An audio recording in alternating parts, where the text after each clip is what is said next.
사도행전 은혜 받으신 하나님의 말씀은 사도행전 3장으로 가겠습니다.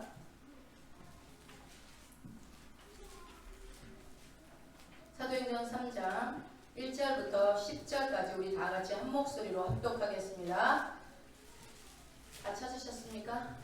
같이 합독합니다. 제9시 기도 시간에 베드로와 요한이 성전에 올라갈새 나면서 안진병이 된 자를 사람들이 메고 오니 이는 성전에 들어가는 사람들에게 구걸하기 위하여 날마다 미문이라는 성전문에 두는 자라. 그가 베드로와 요한이 성전에 들어가려 함을 보고 구걸하거늘 베드로가 요한으로 더불어 주목하여 가로되 우리를 보라 하니 그가 저희에게 무엇을 얻을까 하여 바라보거늘 베드로가 가로되 은과 금은 내게 없거니와 내게 있는 것으로 내게 주노니 곧 나사렛 예수 그리스도의 이름으로 걸으라 하고 오른손을 잡아 일으키니 발과 발목이 곧 힘을 얻고 뛰어 서서 걸으며 그들과 함께 성전으로 들어가면서 걷기도 하고 뛰기도 하며 하나님을 찬미하니 모든 백성이 그 걷는 것과 및 하나님을 찬미함을 보고 그 본래 성전 미문에 앉아 구걸하던 사람인 줄 알고 그의 강한 일을 인하여 심히 기이 여기며 놀라니라. 아멘. 오늘 본문 말씀 들어가기 앞서서 지난 시간에 성령이 임했던 사건을 우리가 조명해서 봤습니다. 예수님에게 성령이 임했던 것은 어떻게 임했다고 그랬죠? 비둘기처럼 임했고 120명의 사람들, 성도들에게 임했던 성령님은 불에 혀같이 임했던 것들을 왜 그렇게 표현을 했을까라는 것들을 지난 시간에 말씀을 드렸어요. 비둘기는 뭐라고 그랬죠? 하나님의 모든 저주와 심판과 구약에서 우리가 하나님께서 노아의 홍수를 통해서 비둘기가 나가서 잎사귀를 갔다 오면서 하나님의 저주와 심판이 끝났음을 알렸던 것처럼 예수 그리스도가 이 땅에 오심으로 인해서 우리 안에 있는, 방금 전에 찬양했지만 우리 안에 있는 모든 결박들, 죄의 결박, 모든 고통과 아픔과 슬픔과 질병의 모든 저주의 그런 사슬로부터 자유케 하시고 해방하시는 일을 하실 분으로 오셨다는 것을 표현하기 위해서 비둘기처럼 임했다라고 했고, 또 오순절 마가의 다락방에서 성령을 받았던 120명의 성도들에게는 불의 혀처럼 임했는데 그것은 창세기의 몇 장? 11장에는 어떤 사건이 풀려진 거라고 그랬죠? 바벨탑 사건. 바벨탑 사건을 해서 하나님의 저주가 임했다고 그랬죠. 하나님처럼 될 거야 하려고 했던 그들에게 너희의 언어를 흐트러버려야겠다 라고 해서 모든 언어가 흐트러졌던 그 사건이 오순절 마가의 다락방에 각기 전 세계에서 몰려들었던 사람들이 각기 다른 언어를 하고 있었지만 성령이 임하는 순간 그 사람 말이 다 서로 알아듣고 회개하고 돌아오는 놀라운 역사가 일어났던 것처럼 창세기 11장 바벨탑 사건의 저주가 풀어지고 이제는 성령이 너에게 임하셨으니 너에게 그 모든 저주가 풀어지고 이제는 새로운 시대가 열렸다 라는 것을 얘기했다, 상징하는 것이라고 말씀을 드렸습니다. 그래서 성령이 오시면 이미 새로운 시대가 열린 것이고 그것이 시작되었다. 하나님의 저주와 심판은 끝났다는 것을 얘기하는 것이 무엇이다? 이 사도행전이다 라고 말씀을 드렸어요. 우리는 지금 사도행전 몇 장을 쓰고 있는 상황이죠? 29장을 써가고 있는 상황인 거죠. 28장까지 있는 사도행전에서 끝이 아니라 사도행전은 28장으로 끝나는 게 아니에요. 바울의 사역도 28장에서 끝나는 게 아니에요. 그 이후에 성경에 나와 있지 않지만 4차 전도 여행까지도 역사 속에 이미 기록되어져 있는 일입니다. 그렇다면 지금 이 시대에도 여전히 사도행전은 진행되고 있고 그 얘기를 하고 있는 것이 사도행전입니다. 오늘은 그래서 성령이 충만함을 입는 것이 우리에게 오전에도 계속 말씀드렸지만 성령 충만함이 우리에게 능력인데 성령의 충만함은 어떻게 하면 성령 충만한다고 말씀을 드렸죠? 오직 기도할 때에 예수님이 기도할 때에 성령이 임하셨고 120명의 사람들이 기도할 때 성령이 임했던 것처럼 내가 성령의 사람이 되고 싶다? 기도하라. 내가 성령 충만한 삶을 살고 싶다. 내가 죄를 이기고 싶다. 내 안에 있는 결박이 풀어지는 역사를 보고 싶다. 기도하라. 이 말씀을 하셨던 것을 지난 시간에 말씀을 드렸습니다. 오늘은 사도행전 3장에 들어가면서 예전에 제가 요한계시록 때 한번 말씀을 드렸던 기억이 나요. 이 나라라는 하나님의 나라에 대한 얘기를 할 때에 여러분 나라라는 개념에 대해서 혹시 기억이 나시는지 한번 더듬어서 한번 생각해 보세요. 나라의 개념이 뭐냐? 2000여 년 전에는 나라의 개념이 있었을까요? 없었을까요? 있었겠죠. 나라가 있었으니까. 근데 지금과는 완전히 다른 개념이었다라는 거죠. 지금은 어떻게 나라를 구분짓죠? 무엇으로? 산과 강으로? 그걸 뭐라고 그래요? 국경. 네, 국경으로 나누죠. 국경은 무엇을 기준으로 국경을 나누죠?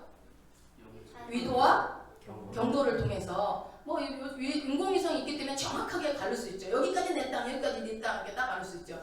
예를 들어 여러분 혹시 제네바 공항은 어느 나라 공항이죠? 제네바 공항?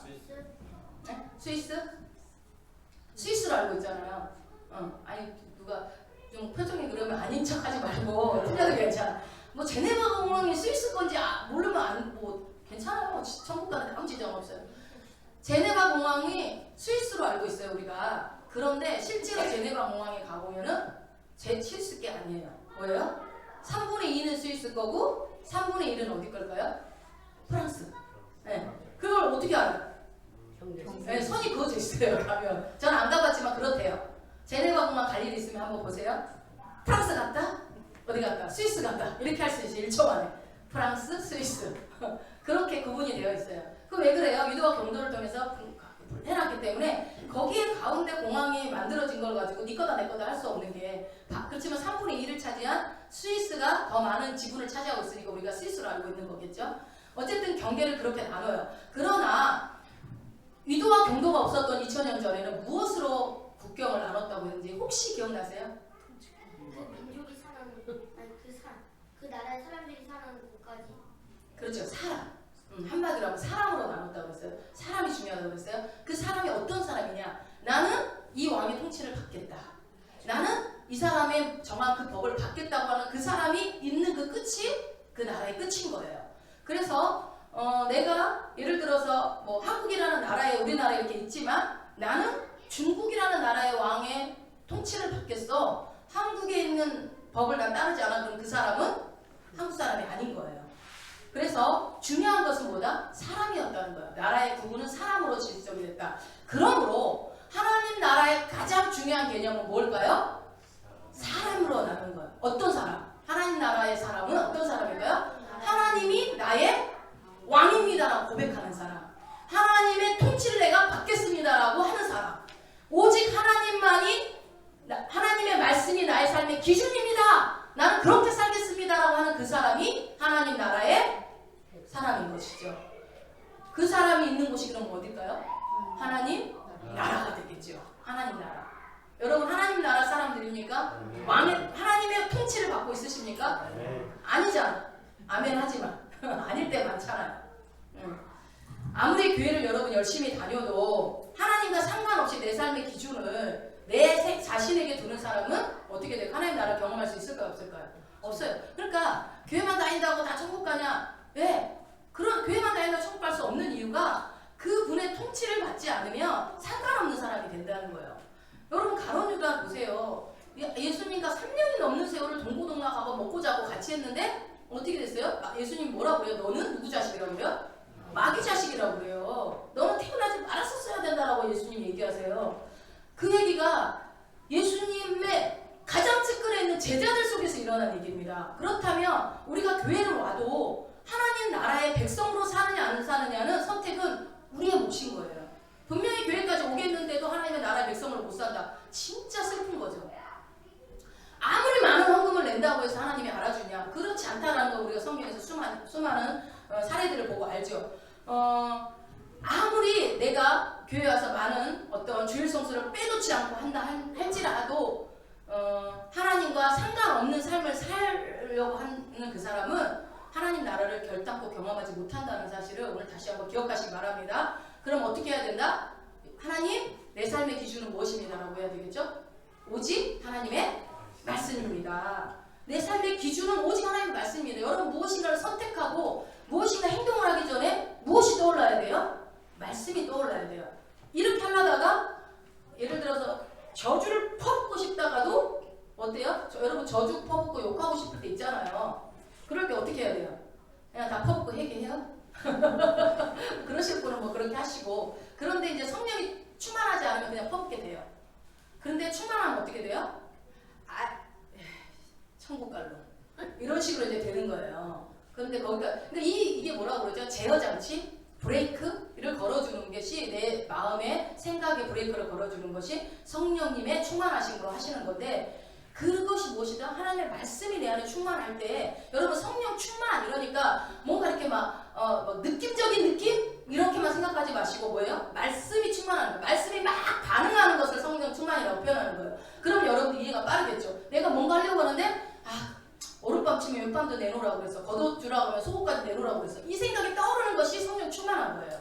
아시겠죠? 그래서 오직 하나님의 말씀만이 내 삶의 기준입니다. 오직 하나님만 나는 따르겠습니다. 하나님의 법의 통치를 받겠습니다. 라고 고백하는 그 사람이 하나님 나라의 백성임을 믿으시기 바랍니다. 그래서 그 사람이 그런 법의 통치를 받는 사람이 가는 곳곳마다 국경과 상관없이 그 사람은 하나님의 나라가 되는 겁니다. 그 사람이 있는 곳이. 아시겠죠? 그래서 그러므로 하나님 나라가 임하는 것은 단지 능력이 임하는 게 아니에요. 여러분, 어떤 사람들은 하나님 자체를 원하기보다 무엇을 원해요? 하나님의 능력만을 원하는 사람들이 있어요. 하나님은 이용해요.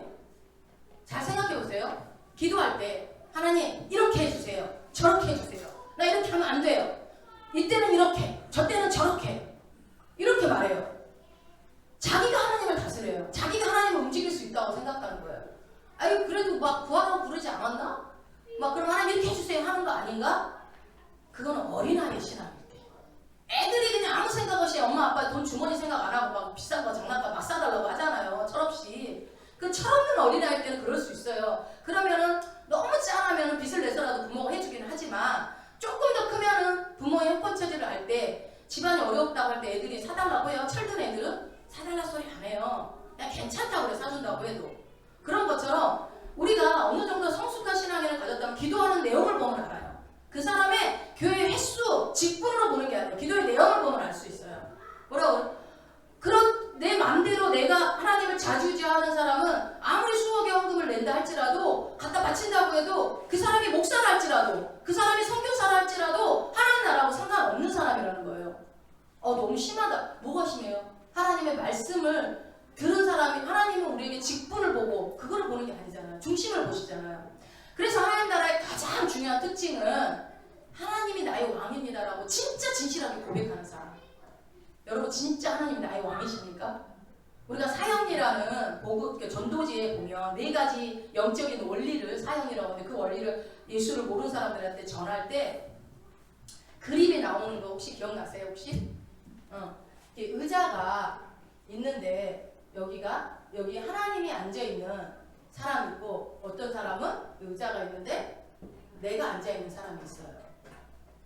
이 사람은 내 인생의 주인이, 왕이 누구예요? 내가 되는 사람이고, 그 자리에 누구를 올리는 거예요? 예수 그리스도를 올린 사람과 이 차이가 있는 거죠. 진짜 예수 믿는 사람과 믿지 않는 사람의 차이. 네. 여러분은 여기입니까? 여기입니까? 오르락 내리락 오르락 내리락. 어쩔 때는 나, 어쩔 때는 주님. 하나님, 나는 누구의 백성입니다? 하나님의 백성입니다. 여러분 이런 고백들이 나 알아, 당연히 하나님의 백성, 이게 아니라 그런 고백들을 수시로 하는 거는 굉장히 중요해요. 여러분 이 찬양이, 저는 정말 이렇게 늘 제가 참 알게 모르게 복을 받고 사는 이유 중 하나가, 저는 찬양인도 하기 때문에 그렇다고 생각해요. 말씀 전포도 전포지만 이 찬양을 하는 게 주님이 너무 기뻐한다는 걸 많이 느껴요. 그리고 가장 찬양을 많이 하잖아요. 제일 열심히 하잖아요. 주님이 제일 기뻐할 것 같아요, 찬양하는 사람. 여러분 뭘로 기쁘시게 할래요? 하나님 내가 찬양받기 위해 나를 만들었다고 했으면 그것대로 하면 되는 거 아니에요? 네, 돈도 많이 못 냈는데 찬양으로라도 좀 갚아드려야 되겠다, 뭐 이런 마음으로. 그래서 하나님 그런 고백들을 찬양의 가사를 통해서 아주 그냥 너무나 멋지게 고백을 많이 하잖아요. 하나님 사랑해요, 막 주님이 많이 나의 왕이신 나의 하나님. 평소에 안 하던 거 막 찬양으로 막 고백할 때 사랑 고백을 하잖아요, 주님한테. 여러분 이런 선포들도 되게 중요해요. 기도할 때 때로는 한 번씩 선포하세요. 난 하나님의 백성입니다. 여러분 그랬잖아요, 지난 시간에도. 고린도후서 5장 17절 말씀을 한 번씩 선포해보라고. 나는 그리스도 안에 있으면 새로운 피조물이다. 이전 것을 지나갔으니 보라 새것이 되었도다. 주님 나 새 건데요. 자꾸 옛 것을 쫓아가요. 이 속에 있는 마귀가 귀신이 자꾸 나를 옛 것으로 자꾸 끌고 가려고 해요. 나 좀 도와주세요. 그러면서 자꾸 선포하는 거예요. 고백하는 거예요. 나는 하나님의 말씀만 따라 삽니다. 그런 존재입니다. 나는 나 자신 내시는 축복합니다가 그런 의미로 하는 거잖아요. 그냥 주문 외우듯이 하는 것이 아니라. 여러분 하나님 앞에 순복하는, 주님 앞에 순복하는 그 사람이 있는 곳이 하나님 나라예요. 아무리 많은 사람들이 있어도, 교회가 있어도 거기에 수많은 사람들이 나는 내 기준으로만 살겠어, 나는 내가 내 인생의 주인은 나야 라고 사는 사람이 있다면 거기는 하나님 나라가 임할 수가 없다는 것입니다. 여러분 기도란 하나님을 내 앞에, 하나님을 굴복시키는 것이 아니라 어떻게 하든 간에 내가 기도해가지고 금식을 해서라도 하나님의 의지를 꺾게 만들어가지고 내 뜻을 이루어야겠다, 이거 아니잖아요. 그렇게 하면 안 되잖아요. 여러분 자식들이 막 부모가 반대하는 결혼하지 말라니까 그런 게 드라마에 나오죠. 어떻게 해요? 방문 걸어 잠그고 들어가가지고 막 밥을 굶고 내가 부모님하고 인연을 끊더라도 이 남자하고는 못 이어지겠습니다. 이 여자하고는 못 이런 놈들 어떻게 해야 돼요? 혹시 그렇게 해서 결혼하신 분들이 여기 계세요? 그러면 어떻게 해야 돼요? 이뻐요 그런 자식? 아이고 이거는 뭐 좀 심한 얘기겠지만 작은 예래도 너 그렇게 하면 몸이 안 좋아져. 너 그거 먹으면 아토피 생겨. 말 안 듣잖아요. 부모 마음을 모르고. 그러면서 어떻게 하든 그래요? 막 울음으로 막 승질 내고 막 불쌍한 척 연기를 하든 해가지고 기필코 자기 뜻을 성취해내는 애들이 있어요, 없어요? 받아내는 애들이. 여러분 우리가 그렇게 기도하면 안 되잖아요. 우리가 기도를 통해 하나님을 내 앞에 굴복시키는 겁니까? 그렇지 않잖아요. 그럼 어떻게 해야 돼요? 기도의 가장 중요한 특성은 뭡니까? 하나님을 내 앞에 굴복시키는 것이 아니라 어떻게 해요? 나를 쳐서 주님 앞에 복종시키는 게 기도입니다. 여러분 오늘부터 50일 작정 기도로 시작할 때에 여러분을 복종시키세요. 나를 쳐서 복종시키세요. 안 되던 거 그냥 이때까지는 하나님 나 이거 주세요 저거 주세요 했던 거 좀 뒤에다 제껴놓고, 하나님 나는 왜 이렇게 질기고 왜 이렇게 순종이 안 될까요? 나는 왜 이렇게 도대체 맨날 똑같은 죄를 반복하고 안 넘어지지 않으면서 이렇게 넘어질까요? 제발 나를 좀 점령해 달라고, 나를 복종시켜 달라고. 나는 하나님의 생각과 내 생각이 달라요. 여러분 우리가 다를 때 많잖아요. 이럴 때 많잖아요. 이럴 때 이렇게 말은 하지만 이럴 때가 더 많잖아요. 내가 내 인생의 주인 돼가지고 내 마음대로 결정하잖아요. 특히나 내가 원하는 것대로 할 때, 그런데 주님이 내 속에서 성령이 그거 아니다 그러면 애써 부인하잖아요. 안 듣고 싶잖아요. 내가 원하는 대로 하고 싶죠. 그럴 때 오히려 하나님 앞에 기도하는 거예요. 하나님 나는 주님 생각과 내 생각이 너무 달라요. 나는 내 속에는 죄가 너무 많아요. 내가 순복할 수 있도록 주님 도와주세요. 내가 주의 말씀을 따라 살아갈 수 있도록 제발 주님 도와주세요. 여러분 어느 날 그런 기도가 되지 않던가요? 저는 어느 날 물론 방언 기도를 하지만 때로는 말로 하는 기도 속에 무슨 말로 하려고 하면은 그 말은 딱 멈춰지고 주님 도와주세요. 주님 도와주세요. 애타는 마음이 있을 때는 그냥 도와주세요라는 말 한마디밖에 나오지 않더라고요. 뭐 이거 저거 이러하니 뭐 복서론 결론 해가지고 결론 주님 도와주세요. 그 다급하지 않아서 그렇게 하는 거예요. 주님이 주님 앞에 내가 잘못했다라고 용서해달라고 하는 그런 기도를 속에 그게 뭐예요? 내 뜻이 있든 말든 이런 뜻이 있든 없든 간에 주의 뜻이 이루어지기를 원하는데, 여러분 왜 그렇게 얘기를 해요? 왜 주님 도와달라 주의 뜻이 이루어달라고 합니까? 내가 생각하는 내 뜻보다 주님은 나를 더 잘 알고 계시고 내가 원하는 그것보다 더 많이 주실 분이라는 걸 우리는 알기 때문이잖아요. 실제로 그렇잖아요. 내가 내 인생을 책임져 간다는 게 얼마나 슬프고 힘듭니까? 뭐 하나 책임질 게 뭐가 있어요? 진짜 예수 모르고 살아가는 사람들 어떻게 사나 한 번씩 생각해보면 너무 불쌍하고 안 됐어요. 그렇지 않아요? 여러분 예수 없이 앞으로 이제 살라고 해봅시다. 10억씩 드릴 테니까 예수 없이 사세요. 좋아할 분 있겠죠. 좋아할 분 있겠지. 근데 여러분 예수가 뭐 돈하고 비교할 분도 아니지만, 왜냐하면 우리가 이 땅의 삶이 끝이 아니고. 여러분 왜 그래요? 내가 만약에 오늘 10억이 주어졌어. 나 예수 안 믿고 그냥 10억 갖고 살겠습니다 라고 갔다 했는데 나가다가 차에 치워주고 그럼 어떻게 돼요? 그 사람 어디가 있어요? 되게 극단적인 예인데 제가 말씀드리고자 하는 건 뭐예요? 우리의 삶이 여기가 끝이 아니라는 거, 그리고 우리의 생명이 언제 주님이 거두어 가실지 알 수 없고, 그리고 이 유한한 세상과 그 이후에 가는 세상은 영원한 삶이 기다리고 있다는 것을 우리가 알기 때문에 돈 10억, 100억이 중요한 게 아니라는 걸 우리는 알잖아요. 왜? 그곳은 어떤 곳이기 때문에 이 세상과는 비교도 할 수 없는 곳이기 때문에 지금 이 세상은 마귀가 통치하는 나라지만 거기는 우리의 왕신 하나님이 통치하는 분이신데 그분은 너무 좋으신 분인 거예요. 그분은 못할 일이 없는 분이시고 그분은 우리에게 모든 것을 주시고 아픔도 슬픔도 없게 하시고 질병도 없게 하시고 근심도 염려도 없게 하시는 분이라는 거죠. 이 유한한 시간 속에 있는 삶과 그 영혼의 삶과 여러분 비교가 돼요? 이것 자체가 말이 안 돼요, 사실은. 그러니까 여러분 우리가 세상 일 때문에 예배를 못 드린다? 세상 일 때문에 세상 일이라고 표현한 것도 조금 그러네. 어쨌든 내 자신의 어떤 유익을 취하기 위해서 하나님 앞에 드리지는 시간이 인색하다? 이 사람 한번 생각해 봐야 돼요. 내가 진짜 영혼의 삶을 기다리고 있는 사람인가? 내가 영혼의 삶을 알고 있나? 내 영혼의 때를 내가 투자하고 있는 사람이 맞나? 여러분 이 땅의 것은 절대 투자하면 안 돼요. 다시 한번 말씀드리지만 이 땅은 금방 끝나요. 유한해요. 그런데 이 유한한 그거 모르는 사람 어디 있냐? 얘 다 아는데 영혼의 삶 우리가 안 가봐서 잘 몰라요. 말로만 들어서. 근데 말로만 듣고 믿어야 돼요. 어쩔 수 없어요.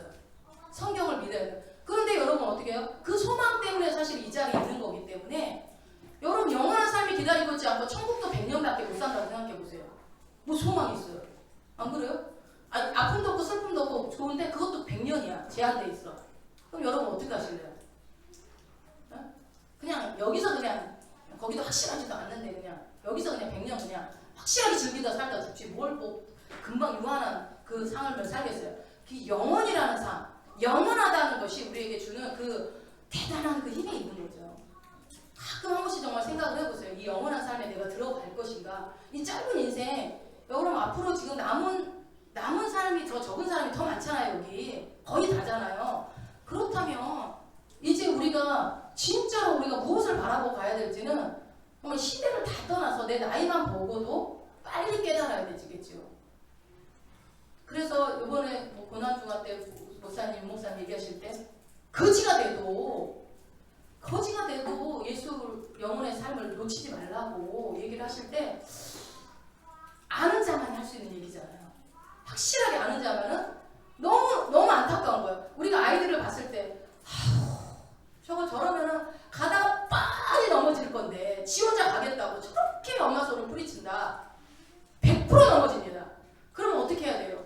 부모가 그 앞에 막 돌들이 많은데 어떻게 해야 돼요? 넘어지면 100% 다치게 생겼는데 막 뭐라 소리라도 지르고 또 얘기하고 안 되면 막 끄집어서 막 뒤로 제껴놓기라도 하고 그래도 말 안 들으면 막 다치고 넘어지는 거죠. 뭐 어떡하겠어요. 근데 들려질 때에 기회가 있을 때 듣고 순복하고 나아갈 때 하나님은 너무 기뻐하시고 우리가 경험해보지 못하는 영의 세계들을 경험하게 해주시는 거죠. 자, 다시 한번 말씀드립니다. 하나님의 기도할 때에 하나님의 뜻을 순복시키는 것이 아니라 내가 주님의 말씀 앞에 순복하고 주님 앞에 납작 엎드려지며 주의 뜻대로 살게 도와주세요 라고 기도를 할 때에 그때 주의 나라가 임하는데 동시에 어떤 것이냐면 그때 주의 능력이 임하는 거예요. 그냥 내가 주의 능력을 주세요. 능력 받기를 원하면 능력 한다고 능력이 오는 게 아니라 나를 쳐서 복종시키고 순종할 때 능력이 같이 임하는 거지 순서가 잘못된 거라는 거예요. 능력만을 구하는 게 아니라 내가 하나님과의 관계를 먼저 생각해야 되지 않겠습니까? 인격적인 관계인데 나는 하나님 앞에 관계가 해결되지도 않고 죄는 이만큼 쌓아놓고 있으면서 오직 내가 원하는 것만 구할 때 주님은 야 이거 먼저 해결하고 와 나머지는 저절로 돼 라고 아무리 얘기를 해줘도 이거는 보이지 않고 자꾸 내가 원하는 것만 구할 때 주님은 침묵할 수밖에 없는 거죠. 그래서 여러분 내 상태를 아는 것이 큰 복이에요. 나는 믿음 없구나. 나는 너무 부족한 게 많아. 나는 왜 이렇게 연약하지? 이거 아는 사람 참 복된 사람이에요, 여러분. 그러니까 나는 참 괜찮은 것 같아. 나 이 정도면 뭐 이 사람 불쌍한 사람인 거죠. 주의 다스림이 임할 때에 상상도 못할 삶이 우리 가운데 역사가 펼쳐질 것을 여러분 기대하면서 기도하시기 바랍니다. 여러분 이제 우리나라에 그 대부흥이 일어났던 적이 있었죠. 어디죠? 어디서 시작됐었죠? 평양에서. 1907년도에 평양 대부흥이 일어났어요. 여러분 이 평양 대부흥의 뿌리가 어딘 줄 아세요? 평양 대부흥의 시발점이 어디서 시작됐는지 혹시 아세요? 거기 이제 평양 대부흥이 장대현 교회라고 그 당시에 길선주 장로, 즉 나중에 목사님이 되셨지만 길선주 장로님을 중심으로 해서 장대현 교회를 통해서 이 복음이 막 온 한반도에 퍼져나갔던 게 평양 대부흥이거든요. 근데 이 어마어마한 대부흥이 그러니까 이 한반도 전반을 뒤엎었어요. 저는 뭐 1907년도에 안 태어났기 때문에 잘 모르지만 어마어마했다고 그래요. 그때의 이 부흥, 이 거부할 수 없는 놀라운 성령의 불길에 그 부흥의 불길의 시발점은 어디였냐면요. 영국에 있는 웨일즈라는 한 작은 교회에서 시작됐어요. 그게 어떻게 영국의 작은 교회에서 이렇게 됐을까? 모리아 교회라는 웨일즈라는 지역에 작은 교회가 있었어요. 거기에 아주 작은 교회에 몇 사람으로부터 시작됐을 것 같아요? 몇 사람으로 시작됐을까요? 그렇지, 한 사람이니까 이렇게 질문하겠죠? 한 사람, 한 청년을 통해서 부흥이 일어났어요. 이 사람은요, 이름이 뭐였냐면 이 사람은 이 사람은 광부의 아들로 태어난 사람이에요. 그러니까 광부라고 하면 되게 가난한 집안의 사람인 거죠.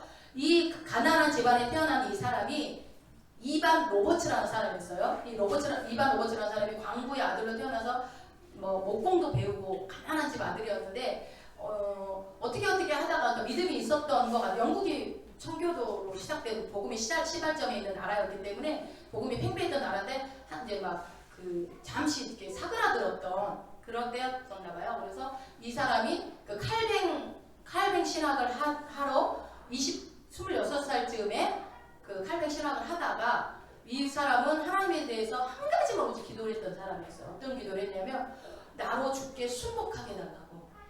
다른 말로 삶의 모든 것을 통해서 하나님의 영광이 나를 통해서 하나님의 영광이 드러나게 해달라는 기도만 11년 동안 했던 사람이에요. 그렇게 어려서부터 기도를 했던 거겠죠. 기도를 했는데 어느 날 성령이 임하셔서 고향으로 돌아가라. 강력한 음성이 들렸대요. 그래서 웨일즈의 모리아 교회로 돌아갑니다. 바로 그 다음날 갑니다. 여러분 성령의 사람은 주저하지 않습니다. 아브라함아 백세 얻은 게 아들을 제물로 바쳐라. 예 하나님 바로 갑니다. 바로 갑니다. 그래가지고 지역으로 갔는데 그 목사님한테 제발 나에게 설교할 기회를 달라고. 근데 주겠습니까? 뭐 어제 이름도 듣도 못한 전도사가 와가지고 하겠다는데 근데 사정을 해가지고 설교를 합니다. 그래서 딱 서자마자 이 로버츠 선교사는 전도사는 뭐라고 하냐면 성령님의 뜻에 순복하지 않을 사람은 지금 나가셔도 좋습니다. 첫 마디를 시작해요. 그러니까 어떻게 됐을 것 같아요? 쫙 펴나가고 17명만 남습니다. 그때부터 설교를 시작하는데 어마어마한 성령의 역사가 일어나서 17명이 회개하고 난리가 납니다. 로버츠의 여동생들과 형제들까지 다 거기에 있었어요. 그래서 그 17명이 회심하고 돌아오는 놀라운 역사가 일어나기 시작해서 이 17명의 회개를 통해서 30일 만에 몇 명이 됐을까요? 한 달 만에. 한 달 만에 37,000명이 부흥하게 됩니다. 그리고 나서 5개월 뒤에는 어떻게 됐을까요? 5개월 뒤에는 웨일즈 전역이 다 변화가 돼서 10만 명이 주께로 돌아옵니다. 5개월 만에. 그래서 당시에 어떤 일이 일어났냐면 그 광부들이 저녁에 일하고 오면 얼마나 피곤하겠어요. 육체 노동하는 사람. 와서 졸고 이렇게 앉아있는데 막 성령 역사하니까 막 회개하고 난리가 나서 훔친 연장 돌려주고 울고 불고 막 당나귀한테까지 붙잡고 울고 불고 회개 역사가 들었대요. 내가 너를 심하게 때렸구나. 목을 붙잡고 울고. 그리고 당구장이며 술집이 텅텅 비어버렸대요. 회개 역사가 일어나니까. 그리고 어디요? 감옥에까지 제수들한테가 복음을 들어가가지고 막 이게 뭐 실제로 우리가 안 봤으니까 역사를 통해서 기록만 보니까 감이 안 오지만 어마무시한 거죠. 한 달 만에 37,000명이 웬 말입니까? 그런 역사가 일어났는데 이 로버츠의 이 기도가 이 젊은 청년 26살 청년의 기도가 11년 동안 오직 한 기도 주님 나로 죽게 순복하게 달라고. 주님이 나를 마음대로 써달라고 기도를 한 거예요. 주님 나를 통하여 주의 영광이 드러나 오직 그 기도만 했던 거예요. 주님 뜻 내 마음대로 주님 우리 해주세요가 아니라 나로 주께 순복하게 해달라고. 여러분 한 사람의 기도로 교회가 변화됐고요. 한 사람의 기도로 웨일즈 전역, 나중에는 영국까지. 그때 이 역사가 일어났을 때에 존 스톤 목사라는 분이, 존 스톤 목사님이라는 분이 그 웨일즈 부흥운동을 듣게 됩니다. 그래서 그 간증 얘기를 듣고 그 얘기를 중국으로 다니면서 설교를, 그 간증 얘기를 하고 다닙니다. 이분이. 그때 이 내용을 들었던 분이 바로 평양의 장대현 교회 길선주 장로님이었어요.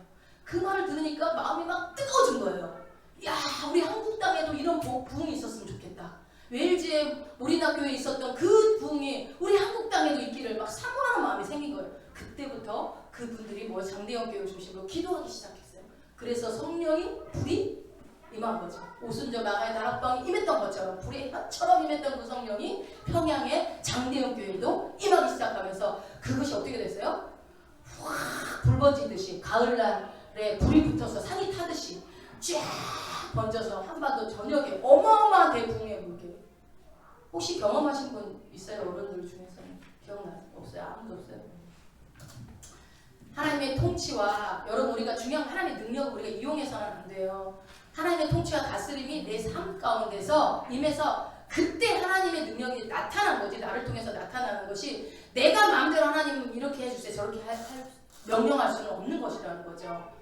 여러분 이런 삶을 꿈꾸고 싶지 않으세요? 저는 이 부흥에 대한 얘기를 들으면서 다시 한번 우리 교회도 이런 부흥의 불길이 일어났으면 좋겠다. 이제 코로나도 끝이 나가고 있는 이 시점에서 주님이 보실 때 야 추수하고 복수가 많은데 일꾼이 없다 이러시면 안 되잖아요. 그죠? 하나님은 여러분 우리가 꼭 나가서 물론 전도에서 풀 보는 것도 중요하지만 예수님이 이곳에 보내면 내 영혼이 살겠다 내 자식이 살겠다 하면요 어떤 수를 써서라도 보내죠. 그렇지 않겠습니까? 어차피 여러분 이 땅에서 이 유한한 인생을 살면서 하나님이 다스림이 있는 삶을 산다면 멋지지 않겠어요? 그렇게 하고 싶은데 안 된다. 아니요. 왜 안 되겠어요? 기도하면 되죠. 통치가 임하면서 하나님이 말씀하시고 하나님께서 보호하시고 하나님의 능력이 임하고. 그러니까 여러분 어떻게 보면 이렇게 사는 삶은 힘들지만 사실은 이렇게 사는 삶은 오히려 편하죠. 왜요? 나는 그분이 하라는 대로만 하면 되니까. 근데 왜 그분이 하라는 대로 하는 게 왜 힘이 들까요? 내 생각이 너무 많아서 그런 거겠죠. 내가 하고 싶은 것과 내 육신의 생각과 성령의 소욕이 다르기 때문에 너무 부딪히는 거죠. 그러면 어떻게 돼요? 성령의 소욕이 나를 점령하도 우리가 너무나 많이 기도했지만 얘기하고 말씀을 들었죠. 오직 성령에 충만하도 기도할 수밖에 없는 거예요. 여러분이 아유 야 맨날 아니 그게 답인데 그럼 어떻게 또 다른 얘기가 없는데 어떻게 다른 얘기를 하냐고요. 그거 외에는 답이 없는데 그러면 성령 충만하지 않으면 우리가 이 땅에서 살아날 길이 없는데 그 얘기를 강조할 수밖에 없는 거 아니겠습니까? 기도란 내 뜻을 이루기 위해서 하나님 위하는 것이 아니라 하나님 앞에 나를 굴복하시는 것임을 여러분 꼭 기억하셔서 이제는 좀 내가 하나님 앞에 자꾸 하나님을 이용했나? 하나님 앞에 내가 어떤 여러분 능력을 받는 것도 내가 왜 능력을 받으려고 하는지가 또 중요하지 않겠습니까? 내가 믿음 있는 사람처럼 보이고 싶어서 그거 아니잖아요. 내가 영혼을 살려내는 일을 내 인생을 통하여 하나님이 나를 쓰시길 원하시려면 내 힘으로는 안 되기 때문에 주의 능력이 임해야 됩니다라는 기도라면 괜찮겠지만 여러분 그래서 기도란 하나님의 뜻 앞에 나를 복종하고 완전히 항복하고 가는 거예요. 그래서 손을 들고 기도하잖아요. 항복. 손 들어! 예, 항복합니다. 여러분 이게 손을 개순이 드는 게 아니잖아요. 왜요? 나는 할 수 없으니 주님이 하셔야 됩니다라는 항복의 모습으로 이것이 여러분 내 삶 가운데 되기만 하면 우리의 삶은 정말로 이전과는 완전히 다른 삶이 임할 거라고 봅니다. 하나님 나라가 여러분 우리 시온성교회 충만하게 임하게 해달라고 같이 더불어 기도해 주세요. 내 기도도 중요하지만 우리 교회가 물론 나도 하나 교회죠. 우리 하나님의 나라가 우리 시온성교회 충만하게 임한다면 지나가는 사람들이 야 저 교회는 달라. 저 교회는 하나님의 통치가 임하는 교회야. 근데 하나님의 능력이 임하고 하나님의 역사가 일어나는 교회인데 말이지 심지어 사랑도 넘친다. 심지어 하나님의 긍휼이 넘치고 하나님의 인자하심이 하나님의 성품이 가득한 교회야. 여러분 멋지지 않아요? 그런 교회가 되었으면 좋겠어요. 진짜로. 그러려면 어떻게 되어야 될까요? 말씀 앞에 우리가 몸부림쳐야죠. 반응해야 되겠죠. 반드시 여러분 내가 말씀대로 살려고 노력하려고 할 때 내 뜻이 아무리 강해도요. 성령님도 말씀해 주세요. 순간순간 말씀하세요. 너 그러면 여러분 그럴 때 있지 않아요? 내가 뭔가 하지 말아야 될 말을 하고 있는데 내 속에서 너 그러면 안 되잖아. 이 머리로는 그러면 안 되는데 하면서 이분은 계속 하지 말아야 될 말 하고 있는 거 그런 경험해 본 적 있으지 않으세요? 이게 제어가 안 되는 거야 내 힘으로 이게. 내 입도 내가 제어를 못해요. 그러니 우리가 하나님 앞에 기도하는 이 삶이 내 힘으로 안 되는 걸 주님 도와달라고 하는 기도가 얼마나 중요한 기도인지. 그럼 기도 어려울 게 없잖아요. 저는 그런 생각도 해요. 방언 못 받으신 분들은 하나님 도와주세요. 도와주세요. 하나님 도와주세요. 아, 이 기도만 천번만번 하면 안 돼요? 그러다가 계속 하다 보면 하나님이 도와줄게. 그러면 끝나고 가는 거지. 기도 뭐 도와준다고 했는데 뭐 계속 기도하고 있어요. 예, 아멘 하고 가면 되지. 그럼 누가 일찍 가거든 욕하지 마시고 아, 저 사람 응답 받았나 보다. 그렇게 해주셔도 되고. 시간도 안 됐는데 가냐. 뭐 응답 빨리 받은 거지 뭐.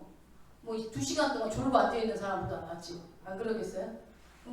근데 이제 그건 있는 것 같아요. 여러분, 이제 저도 기도에 대해서 아직도 너무 많이 부족하지만, 이 기도를, 기도에 대해서 제가 얘기할 근본은 아니지만, 그래서 저는 성경에 나오는 얘기만 한데, 우리 목사님은 기도의 경험이 많으신 분이잖아요. 그래서 옆에서 이렇게 보고 이렇게 보면은, 길게 오래 하는 것이 내가 오래 하려고 한다고 해서 여러분 되는 게 아니야. 여러분 2시간 하라고 그러니까 어거지로 앉아있잖아. 솔직히 말해서. 저는 이렇게 해보니까 1시간 반이 딱 좋더라고. 토요일날이 딱 좋더라고. 1시간. 이 30분이 어떨 때는요. 충만할 때 2시간도 아무것도 아닌데 평균적으로 했을 때 한 30분이요. 막 2~3시간처럼 느껴질 때가 있어요. 그게 시간이 안 가가지고. 다 인정하는 표정들이에요. 그럴 때가 있잖아요. 근데 막 2시간, 3시간, 막 6시간, 8시간 막 이렇게 하시는 분들 보면 그게 어거지로 되는 게 아니고 여러분 너무 좋은 거 할 때 시간 가는 줄 모르잖아요. 너무 재밌는 영화 예전에 뭐 타이타닉이라는 영화가 3시간짜리였나요? 3시간 반짜리였나? 엉덩이가 문드러지게 앉아있어도 좋은 사람 한 명도 없대. 그렇게도 하고 뭐 드라마 예를 들어서 여러분들이 요즘에는 뭐 넷플릭스 같은 걸로 보기 때문에 1편부터 15편까지 다 보려면 몇 박 며칠 볼 수 있잖아요. 아마 잠만 안 오면 다 볼걸요? 안 졸고? 좋아하는 거 재밌는 거 할 때는 하는데 그러니까 이게 관계 문제인 것 같아요. 기도는 정말 하나님이 너무 좋고 그러니까 목사님이 나 교회 들어오니까 너무 좋지 않아? 아니요. 너무 목사님만 그런 마음을 가질 수 있다는 게 축복이겠죠. 없는 우리가 안타까운 거죠. 근데 그걸 가지고 나는 이제 목사님이랑 가능한 거지가 아니라 그러니까 오랫동안 하나님이랑 친밀하게 오랜 시간 기도를 계속 이어오신 분들은 성이 안 차는 거 있잖아요. 그리고 그게 좋은 거죠. 또 하면 할수록 더 좋고 또 보고 싶고 더 보고 싶고 하나님 보고 싶고 그러다 보면 하나님이 1개 보여줄 거 2개 보여주고 3개 보여주고 그러니까 그 재미에 근데 우리는 어때요? 항상 시간을 정해놓잖아요. 그래서 하나님 이제부터 주려고 하면 하나님 기도 시간 끝났어요. 그만 땡 하고 이렇게 가는 거예요. 그러니까 깊이를 못 들어가. 우리가 제한을 버려요 항상. 그래서 뭐 그러면은 2시간도 힘들어 죽겠는데 근데 이게 계속 훈련이 이제 지속적으로 되어지다 보면 이제 뭐 3시간도 이끌어갈 날이 오겠지요. 그런데 아무튼 이런 기도는 하기 전에 여러분 이거 관계 문제이기 때문에 먼저 하나님과 관계를 먼저 점검을 해보시는 게 중요하다. 어떤 다른 뭐 그냥 일반 종교들처럼 내가 뭔가를 가서 내 소원을 비는 래프에 요즘 진이를 불러서 나 이거 원해 이거 해달라고 요구하는 그런 게 기도가 아니잖아요. 그렇다면 우리가 정말 하나님 앞에 어떻게 기도를 해야 될지 다시 한번 생각하시고 오늘부터 기도하셨으면 좋겠습니다. 자, 여러분 한번 기억해 보세요. 누가복음에서는 예수님이 여러 가지 역할을 감당했다고 그랬어요. 첫 시간에 말씀드렸던 거 혹시 기억나세요? 예수님의 신분, 예수님이 뭐였는지 우리 한번 정리해 봅시다. 첫 번째로 뭐였어요? 하나님의 아들이었고 또 메시아이기도 하시고 또 구원자이시기도 하시고 그리스도라고도 합니다. 그런 여러 가지 수식어들이 있는데 이 예수님이 누가복음에서는 또 한 가지의 모습으로 표현된다고 그랬죠. 뭐라고 그랬죠? 예수님이 누구라고 그랬어요? 뭐라고 그랬어요? 누가복음 안에서 예수님은 대답을 안 하시면 안 되는데 예수님이 뭐라고 그랬어요? 자기 자신이 뭐라고 그랬어요? 잊어버렸어? 하나님 다 알아. 기억나세요? 하나님 나라로. 그래서 회개하라! 천국이 가까웠다. 라고 말하는 게 뭐라고 써요? 회개해. 하나님 나라가 왔어. 하나님 나라가 왔어. 내가 왔어. 그러니까 하나님 나라가. 그러니까 자기 자신을 하나님 나라로 표현하셨단 말이에요. 그래서 예수님이 사람을 수용했어요? 그럼 뭐예요? 하나님 나라가 사람을 수용한 거예요. 사람들이 예수님 앞에 달려갔어요? 사람들이 하나님 나라로 달려간 거라는 거죠. 여러분, 내가 하나님 나라예요? 아멘! 나는 내 안에 예수가 계신데 여러분 내 안에 예수 있어요? 내 안에 예수님 계시면 난 하나님 나라라니까요. 하나님 나라가 내가 잘나서 하나님 나라가 아니라 하나님 나라가 내 안에 들어와 버렸으니까 내가 하나님 나라가 된 거죠. 네. 그래서 이 기억해야 될 것은 누가복음 안에서는 예수님은 하나님 나라로 표현됐다는 거. 그리고 구약에서 하나님은 이스라엘을 통해서 하나님의 나라 역할을 감당하게 하셨어요. 그래서 이스라엘이라는 나라를 선택해가지고 뭐를 줘요? 말씀도 주시고 율법도 주시고 뭐야? 성전도 주십니다. 성막을 주셔서 예배하게 하십니다. 그런데 이스라엘이 실패했나요? 성공했나요? 하나님의 나라를 이루는 일에 이스라엘은 실패했어요. 실패해서 신약에 와서 예수님이 이 땅에 오셔서 실패했던 이스라엘 백성이라는 나라가 실패해서 신구약 중간에 400년이라는 침묵기가 지나고 신약이 열릴 때, 마태복음이 열릴 때 뭐라고 그래요? 회개하라 하면서 세례 요한의 외치는 자의 소리가 시작되면서 엘리야의 외치는 자의 소리가 시작되면서 신약이 열려질 때 예수님이 오실 것이다 라고 예언을 했을 때 예수님이 이 땅에 오셔서 뭐를 하십니까? 오셔서 그 이스라엘이 감당하지 못했던 것을 실제로 다 감당합니다. 예수님이. 여러분, 예수님이 사역을 시작하시기 전에 금식을 하시죠. 40일 금식을 하고 나서 무엇을 해요? 근데 여러분 잘 읽어보면요. 성경에 뭐라고 나와 있냐면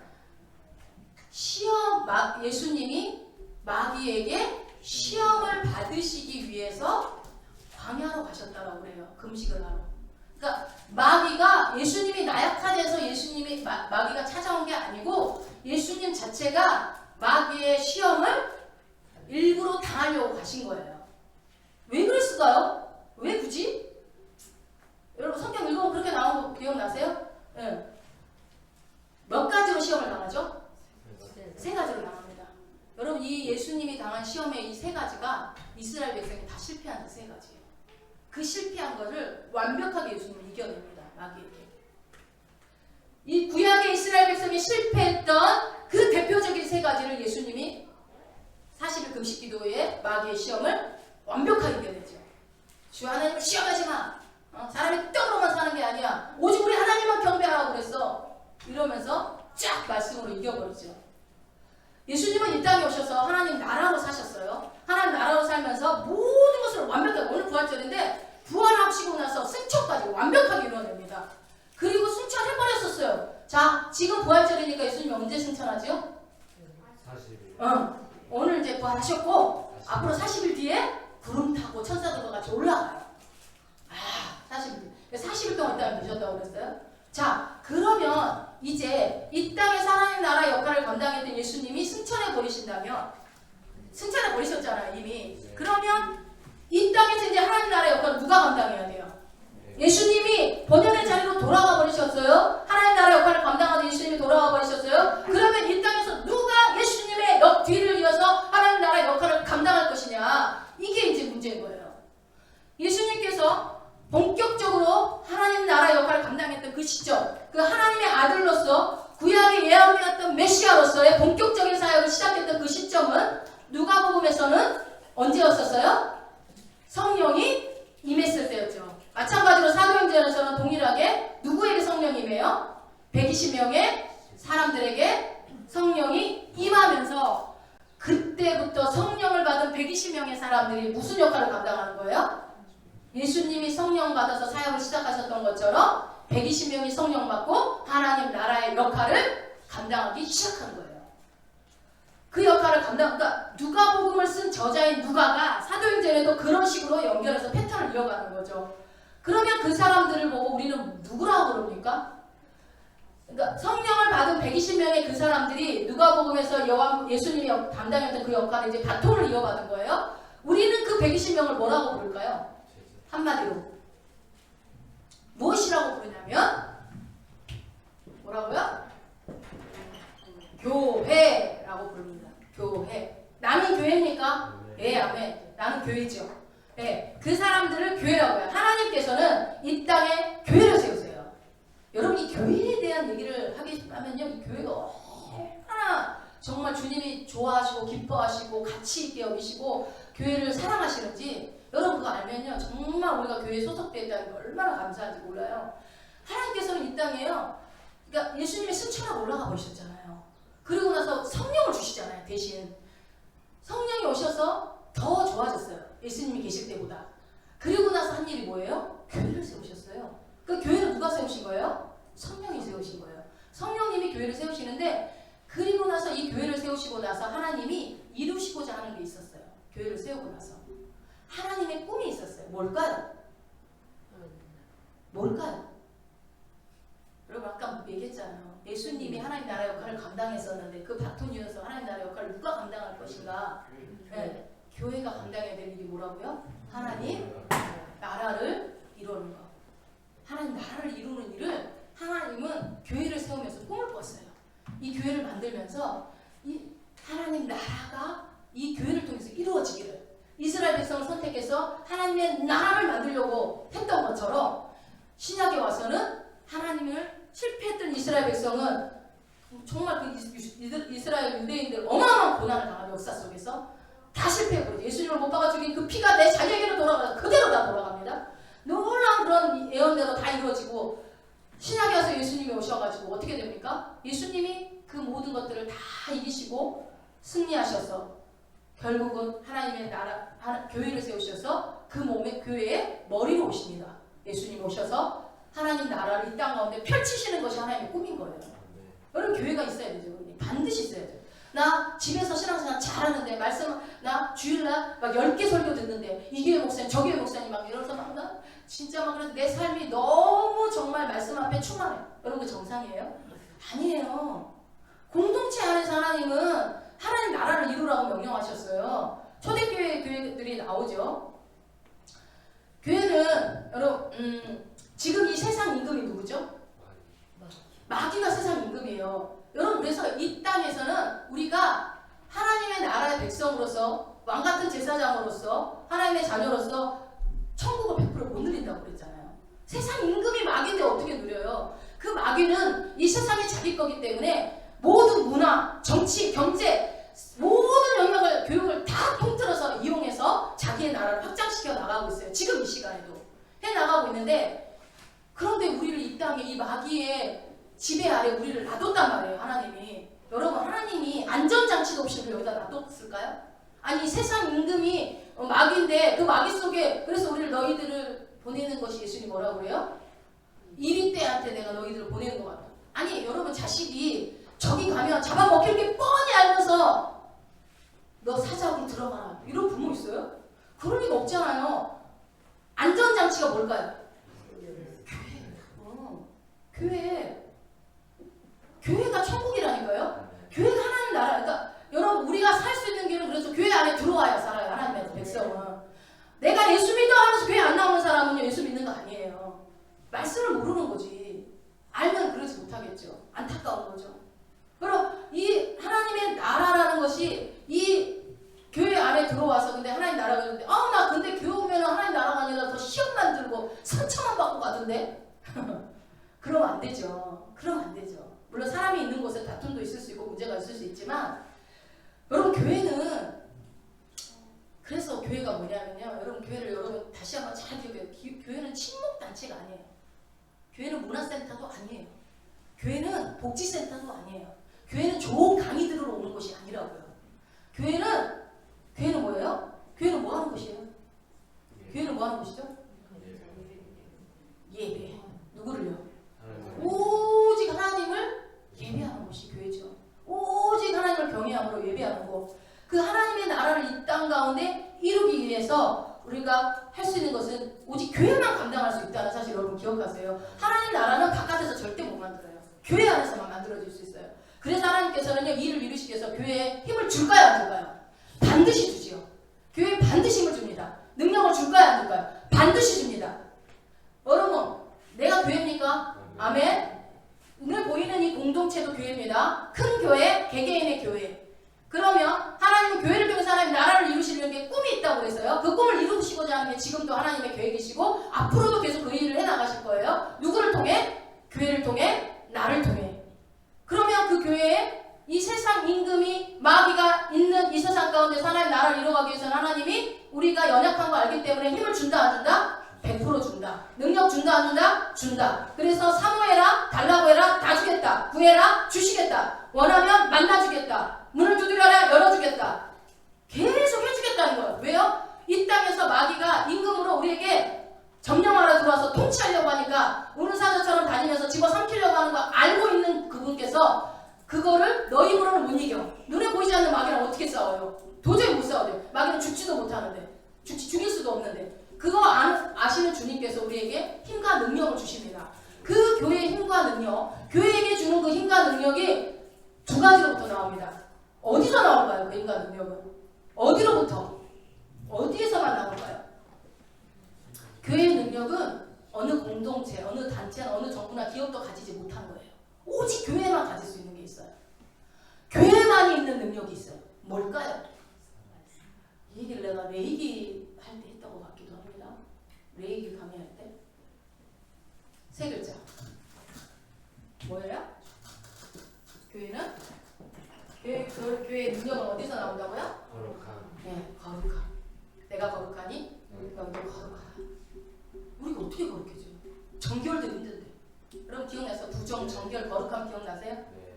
정결을 지키기가 너무 힘들잖아요. 네. 오늘 율법 다 지키셨어요? 근데 뭐 어떻게 정결도 안 되는데 그 윗단계 거룩함은 어떻게 돼요? 내가 거룩하니 너희도 거룩. 그 거룩함에 하나님의 능력이 내 안에 임해야 내가 거룩해지는 거죠. 거룩함을 잃어버리는 순간 교회는요 힘을 잃어요. 여러분 내가 힘이 없다면 내가 거룩함을 잃은 거예요. 내가 삶 가운데 하나님의 능력이 나타나지 못하고 있다면 내가 다른 사람에게 영향력을 끼치는 못하는 자로 있다면 난 하나님의 능력을 잃은 거예요. 거룩함을 잃은 거예요. 거룩함을. 그리고 또 하나는 뭘까요? 교회의 능력은 어디서부터 올까요?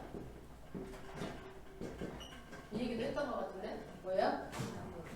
앞에 추가시키면 성령 안에서 하나 돼. 오늘은 뭐 두 번째까지 말 못하고 있다는 사도행전에 대해서 이거는 예전에 제가 레이디에서 했던 것 같아요. 이 거룩함과 성령 안에서 하나 되면서만이 교회에 힘이 나와요. 여러분 교회라고 하니까 자꾸 공동체를 생각하지 말고 나를 생각하세요. 교회의 능력은 여러분 사람의 숫자에서 나옵니다. 맞습니까? 아니죠. 돈에서 나옵니다. 아니죠. 건물 크기에서 나옵니다. 아니죠. 여러분 돈이라면 어느 대기업 쓰면 되지. 하나님의 능력이 있으신데 우주를 돌리시는 분인데 그깟 대기업 하나 이용 못하겠어요? 아니면 똑똑한 사람들 원하면 뭐 맨사에 들어가 있는 그런 멤버십들 불러다 쓰면 되죠. 대학교 쓰면 되지. 좋은 대학교. 그렇지 않겠어요?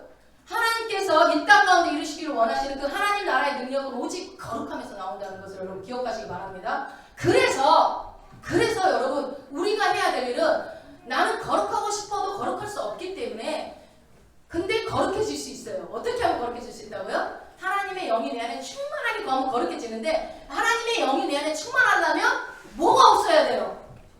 네. 그래서 회개가 중요한 거예요. 그래서 내 안에 죄가 없어야 성령이 임하고 성령이 임해야 주의 거룩함의 능력이 내 안에 임해서 내가 내 마음대로 살지 않고 이렇게 살면 내 인생이 순조롭게 가는 거라는 거예요. 근데 그거를 경험해본 경험치가 너무 적으니까 자꾸 내가 해야 된다는 생각이 마귀가 유혹을 해요. 너 했을 때 이렇게 했을 때 됐잖아. 근데 여러분 너무 감사한 것은 이제 여러분 마음대로 안 돼요. 예수 안에 들어오면 이제 내 마음대로 하려고 해도 안 되는 건 투성일 거예요. 그분이 하셔야 돼요. 그래서 그분 앞에 죄와 싸워야 돼요. 여러분. 저는 이 말씀 준비하면서 막 하나님께 막 이 말씀 막 그래서 하나님 저도 알거든요. 알아요. 나 이 말 못하겠어요. 죄와 싸우라는 얘기, 피 흘리기까지 싸우라는 얘기 말로는 할 수 있어요. 근데 난 너무 힘든데요. 여러분 한 주 동안 죄와 싸워보셨어요? 맨날 싸우지 뭐 솔직히. 눈만 뜨면 죄와 싸우잖아요. 근데 그리고 이 얘기를 너무 들어서 뒤에 못이 바뀌었어. 내 안에 있는 죄와 싸워야 된다. 죄 해결해야 된다. 오전에도 말씀에 들었고 맨날 듣는 말인데 근데 잘 안 돼요. 그런다 안 된다고 포기할까요? 여러분 무서운 게 뭐냐면 사람들은 몰라요. 아무도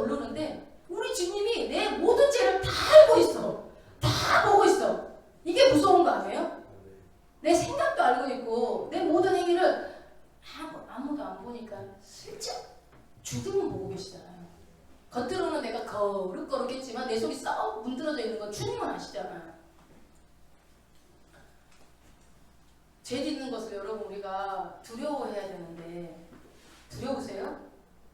죄라는 거에 대해서 그래 모르겠어요. 밤마다 기도하러 오니까 뭐 회개하면 되지 라고 생각하시는지 어떤지는 모르겠지만 여러분 거룩함을 잃어버리면 내 안에 능력이 사라지는 것을 기억하셔서 능력이 사라지면 어떤 일이 발생할까요?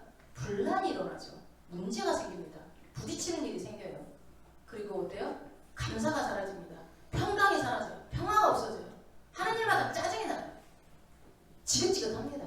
사는 것도 지긋지긋하고 하루하루가 힘듭니다. 일하러 가는 것도 싫고. 근데 어때요? 하나님의 나라가 내가 하나님의 성령이 충만해져서 목사님 새벽 예배 때도 얘기하시고 막 부활을 생각하니까 막 설레요. 이게 성령 충만이거든요. 성령이 나를 점령하는 거예요. 내 마음이 아니 근심 걱정할 일이 없어서 그러겠어요? 뭐 늘 해피한 일만 있어서 그러겠어요?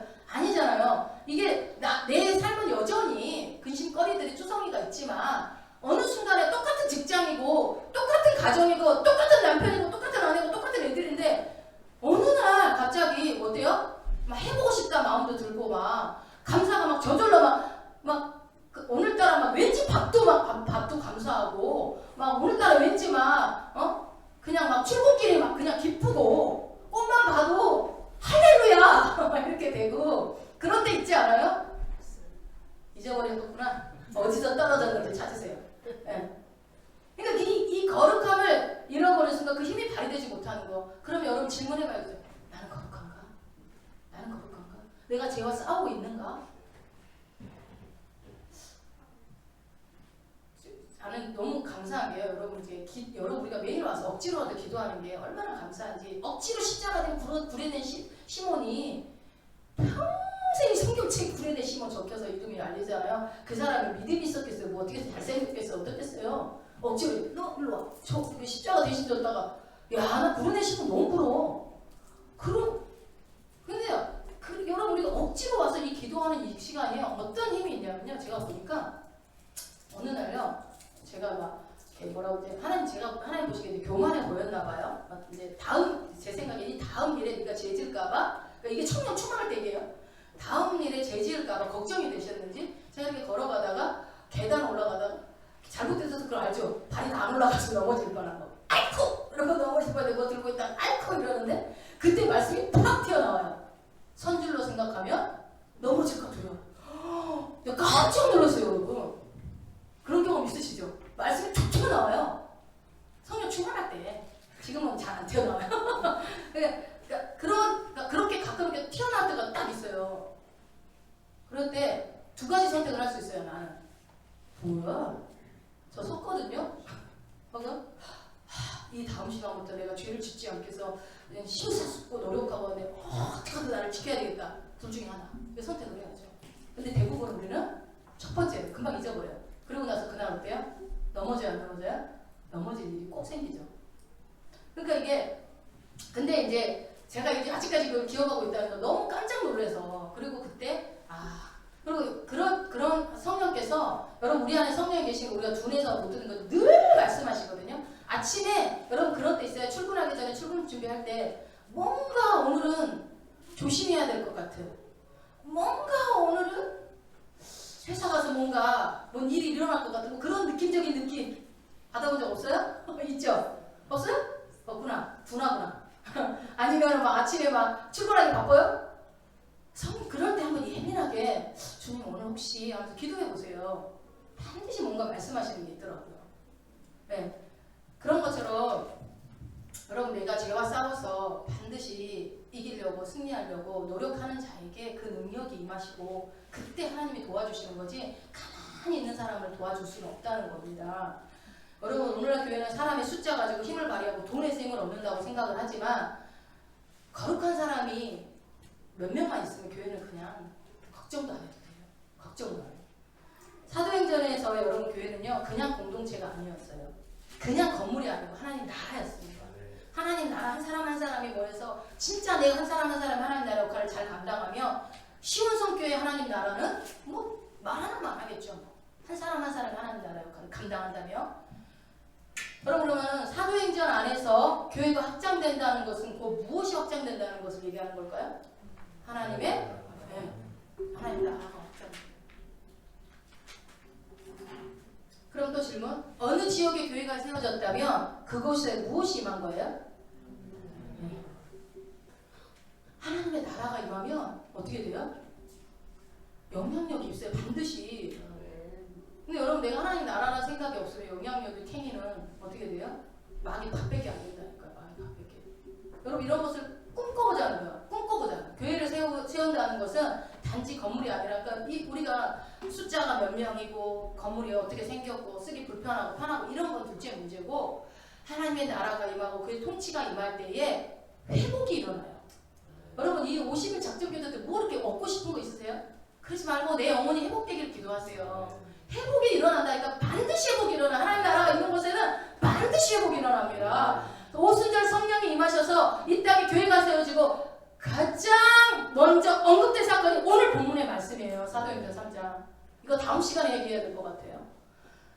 여러분 봐봐요. 성령이 임하고 이 땅에 교회가 세워지고 가장 먼저 언급된 사건은 중요한 사건일까요? 아닐까요?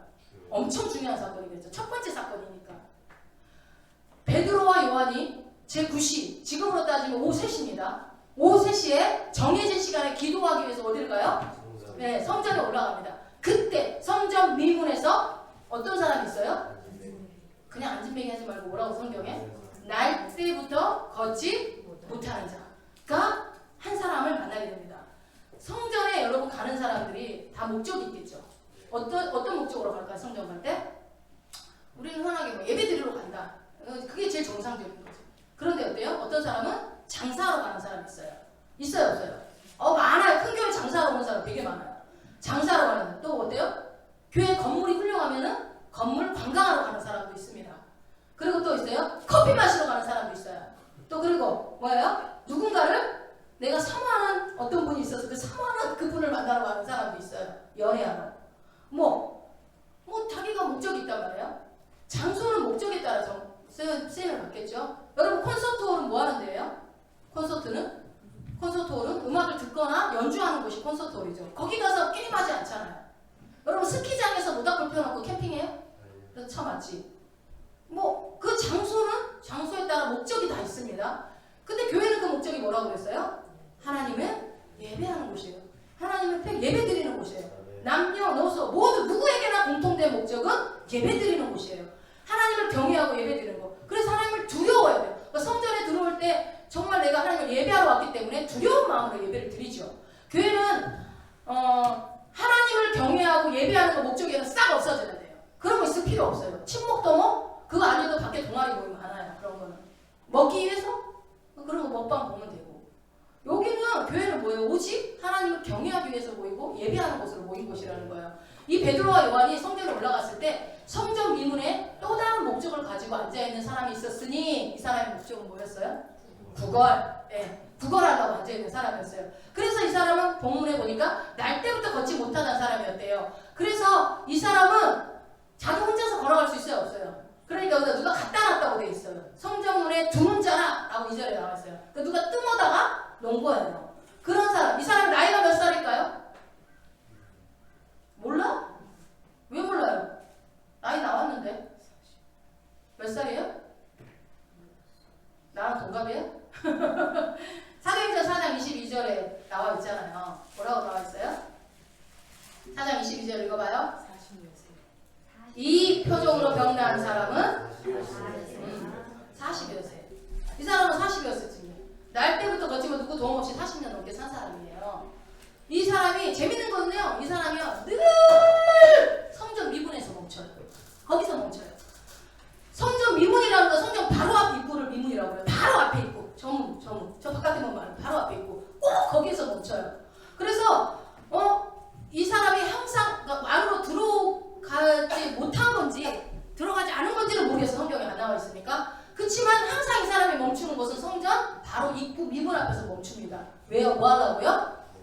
그 사람의 목적은 구걸하는데 구걸하기 위해서는 예배당 안으로 들어오면 사람들이 예배 드리느라고 자기한테 신경 못 써줄 것 같으니까 헌금 내기 전에 주머니 털리기 전에 거기서 앞에서 좀 털으려고 앞에서 입고 있는 거예요. 그 목적으로 자기의 그 목적에 맞게 있기에는 어디가 좋아요? 성전 미문에 있기가 좋은 거죠. 그래서 이 사람의 목적은 예배가 아니에요. 구걸입니다. 그러다 보니 그 미문 앞에 있게 되고 가장 최적화된 곳이 그 사람의 장소가 성전 미문입니다. 그래서 거기서 머무르는데 어느 날 베드로와 요한이 성전에 올라가다가 그 사람을 만나면서 3절 4절 보니까 뭐라고 그래요? 4절 한번 읽어볼까요? 베드로가 요한과 더불어 주목하여 가로되 우리를 보라. 여러분 그게 그러니까 이게 봐요. 주목하여 봤다라는 말은 주목하여 가로되라는 게 B급 본 게 아니에요. 어떻게 본 거예요? 어느 날 그러니까 이 사람이 하루 이틀 있었던 게 아니잖아요. 맨날 있었잖아요. 그러니까 어느 날 그 사람이 베드로와 요한 눈에 들어온 거예요. 눈여겨보게 된 거예요. 그래서 우연히 본 게 아니라는 얘기예요. 여러분 그러니까 우리의 삶에 우연은 없잖아요. 아까도 제가 아침에 뭔가 찌푸는 어떤 느낌이 있고 그럴 때는 성령님께 기도해보라는 게 그런 게 우리에게는 우연이 없기 때문에 성령은 늘 말씀해 주니까 민감하게 반응해보라는 거예요. 그러니까 우연히 본 게 아니에요. 베드로와 요한이 늘상 기도하러 갔잖아요. 정해진 시간에 딱 봤더니 어느 날 그날 보이게 한 거예요. 누가 보이게 했을까요? 성령님이 보게 한 거예요. 그 사람 보면서 딱 주목해 보니까 그 안진뱅이가 바뀌었죠. 무슨 생각을 했을까요? 돈 주려나 보다. 이 생각했겠지 당연히. 목적이 그거니까. 돈 주려나 보다. 이렇게 딱 봤는데 주목해서 그 5절 읽어봐요. 5절. 그가 저희에게 무엇을 얻을까요? 바라보고는. 그래서 뭐 얻으려고 이렇게 딱 했다는 거예요. 베드로와 여러분이 그래서 질문을 드릴게요. 베드로와 요한이 이 사람에게 다가간 것이 도대체 뭐 그리 중요할까요? 오순절에 성령이 임하고 교회가 이 땅에 세워지고 가장 먼저 기록된 사건이 이 성전 미문 안진뱅이 이렇게 사건이라고 그랬어요. 도대체 이 사건이 왜 중요할까요? 뭐가 중요할까요? 다음 시간에 말씀드리겠습니다. 여기서부터는 다음 시간에. 그러니 기억 좀 하시고 시간 되시면 또 설교도 들으시고 하셔가지고 보시고